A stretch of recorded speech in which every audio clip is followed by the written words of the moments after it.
அனைவருக்கும் வணக்கம். இன்றைக்கி மார்ச் 1, 2025 சனிக்கிழமை. தினமணியில் இருக்கிற முக்கியமான நியூஸஸ் என்னென்னு பார்ப்போம். நிகழாண்டு இறுதிக்குள் தடையற்ற வர்த்தக ஒப்பந்தம் இந்தியா ஐரோப்பிய யூனியன் முடிவுன்னு தெரிவிச்சிருக்காங்க.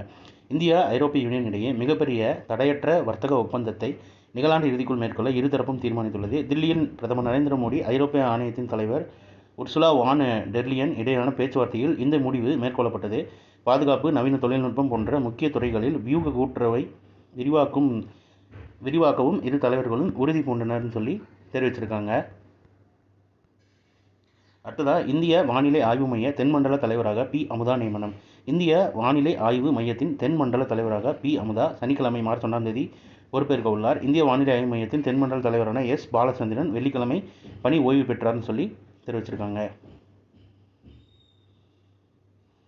அடுத்ததாக, மத்திய மின் துறை தரவரிசை தமிழக மின்வாரியத்துக்கு 48வது இடம்னு தெரிவிச்சிருக்காங்க.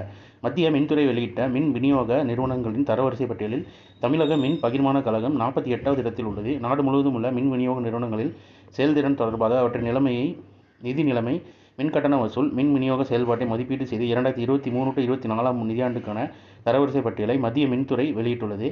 இப்பட்டியலில் 52 அரசு மற்றும் தனியார் விநியோக நிறுவனங்கள் இடம்பெற்றுள்ளன. அவற்றின் செயல்திறன் அடிப்படையில் மதிப்பெண் வழங்கி A+, A, B, B-, C, C- என்கிற கிரேடுகள் கொடுக்கப்படும். இதில் தமிழக மின் பகிர்மான கழகம் C- கிரேடு பெற்று 42வது இடத்தை பிடித்துள்ளது. இந்நிறுவனம் இதற்கு முந்தைய ஆண்டான 2022-23 பட்டியலில் C- கிரேடு பெற்று 50வது இடத்தில் இருந்தது. மேலும் இந்த தரவரிசை பட்டியலில் மகாராஷ்டிரா மாநிலத்தில் உள்ள தனியார் நிறுவனமான அதானி எலக்ட்ரானிசிட்டி மும்பை நிறுவனம் முதலிடத்திலும், குஜராத் அரசின் தசின் குஜராத் விச் என்ற நிறுவனம் 2வது இடத்திலும், உத்தரப்பிரதேசத்தின் நொய்டா பவர் நிறுவனம் 3வது இடத்திலும் உள்ளனன்னு சொல்லி தெரிவிச்சிருக்காங்க.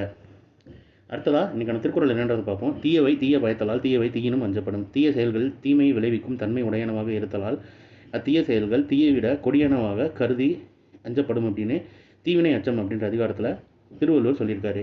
புதுமை பெண் திட்டத்தால் உயர்கல்வி சேர்க்கை 34% அதிகரிப்புன்னு தெரிவிச்சிருக்காங்க. புதுமை பெண் திட்டத்தால் கல்லூரிகளில் மாணவிகளின் சேர்க்கை 34% அதிகரித்துள்ளதாக மாநில திட்டக்குழு அறிக்கையில் தெரிவிக்கப்பட்டுள்ளது. அது என்ன திட்டம்னா, அரசு மற்றும் அரசு உதவி பெறும் பள்ளிகளில் படித்து உயர்கல்வியில் சேரும் மகளிருக்கு மாதம் 1000 வழங்கும் புதுமை பெண் திட்டம்னு சொல்லியிருக்காங்க. ஸோ புதுமை பெண் திட்டம்னு என்னென்னு பார்த்துக்கோங்க. அந்த திட்டத்தின் மூலம் உயர்கல்வி சேர்க்கை, பெண்களோட உயர்கல்வி சேர்க்கை 34% அதிகரிச்சிருக்கிறதா சொல்லியிருக்காங்க. அடுத்ததாக, சூரியனின் ஒளி வெடிப்பை காட்சிப்படுத்திய ஆதித்யா விண்கலம் இஸ்ரோ தெரிவிச்சிருக்காங்க. சூரியனின் புறவெளியில் நிகழ்ந்த ஒளி வெடிப்பை ஆதித்யா விண்கலத்தில் உள்ள கருவி காட்சிப்படுத்தியுள்ளதாக இஸ்ரோ அறிவித்துள்ளது. இதன் மூலம் இந்திய விண்வெளி ஆய்வில் புதிய சகாப்தம் படைத்திருப்பதாகவும் தெரிவிக்கப்பட்டுள்ளது. சூரியனின் புறவெளியை ஆய்வதற்காக ஆதித்யா L1 விண்கலம் வடிவமைத்த இஸ்ரோ PSLV C-57 ராக்கெட் மூலம் ஸ்ரீஹரிகோட்டாவிலிருந்து 2023 செப்டம்பர் 2 விண்ணில் செலுத்தியது. மொத்தம் 127 நாட்கள் பயணித்து பூமியிலிருந்து சுமார் 15 லட்சம் கிலோமீட்டர் தொலைவில் உள்ள L1 என்னும் லக்ரான்ச்சியன் புள்ளியை மையமாக கொண்ட சூரியன் சுற்றுப்பாதையில் அந்த விண்கலம் கடந்த ஜனவரி 6 நிலைநிறுத்தப்பட்டது. அங்கிருந்தபடியே சூரியனின் கரோனா, போட்டோஸ்பியர் மற்றும் குரோமோஸ்பியர் பகுதிகளை ஆய்வு செய்து வருகிறது. இந்நிலையில் விண்கலத்தில் பொருத்தப்பட்டுள்ள சூட் எனப்படும் ஆய்வுக்கருவி மூலம் சூரியனின் வெளி அடுக்குகளில் இதுவரை அறியப்படாத ஒளி வெடிப்பு உமிழ்வை ஆதித்யா விண்கலம் புகைப்படம் எடுத்துள்ளதுன்னு தெரிவிச்சிருக்காங்க. அந்த சூட் கருவி மூலம் காட்சிப்படுத்தப்பட்ட சூரியனின் கீழ் புறவெளியில் நிகழ்ந்த ஒளி வெடிப்பு அப்படின்னு சொல்லி அந்த ஃபோட்டோ கொடுத்துருக்காங்க. அடுத்ததாக, 6.2% வளர்ச்சியுடன் மீண்டெழுந்த இந்திய பொருளாதாரம் கொடுத்துருக்காங்க. நிகழ் நிதியாண்டில், அதாவது 2024-25 அக்டோபர் முதல் டிசம்பர் வரையிலான 3வது காலாண்டில் நாட்டின் மொத்த உள்நாட்டு உற்பத்தி, அதாவது GDP 6.2% வளர்ச்சி அடைந்துள்ளது.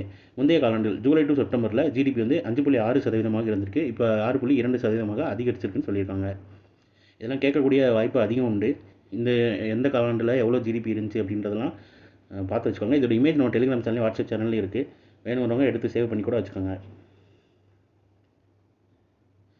அதாவது, 2047 உலகின் மிகப்பெரிய பொருளாதாரமாக இந்தியா உருவெடுக்க 7.8% வளர்ச்சி தேவை, உலக வங்கி சொல்லியிருக்காங்க. 2047 உலகின் மிகப்பெரும் பொருளாதாரமாக இந்தியா உருவெடுக்க சராசரியாக 7.8% வளர்ச்சி தேவை என உலக வங்கி வெள்ளிக்கிழமை தெரிவித்தது. இந்த இலக்கை அடைய நிதித்துறை மட்டுமின்றி நிலம் மற்றும் தொழிலாளர் சந்தை உள்ளிட்ட துறைகளில் பல்வேறு சீர்திருத்தங்களை இந்தியா மேற்கொள்ள வேண்டும் எனவும் தெரிவிச்சிருக்காங்க. ஸோ இன்றைக்கான இம்பார்ட்டன்ட் நியூஸஸ் அவ்வளோதான். இதோட ஷார்ட்டர் வெர்ஷனாக 1 மினிட் கரண்ட் அஃபேர் நம்ம சேனலில் இருக்குது. வேணுங்கிறவங்க யூட்டிலைஸ் பண்ணிக்கோங்க. மேலும் இன்னொரு நியூஸ் வீடியோவில் சந்திப்போம். தேங்க்யூ.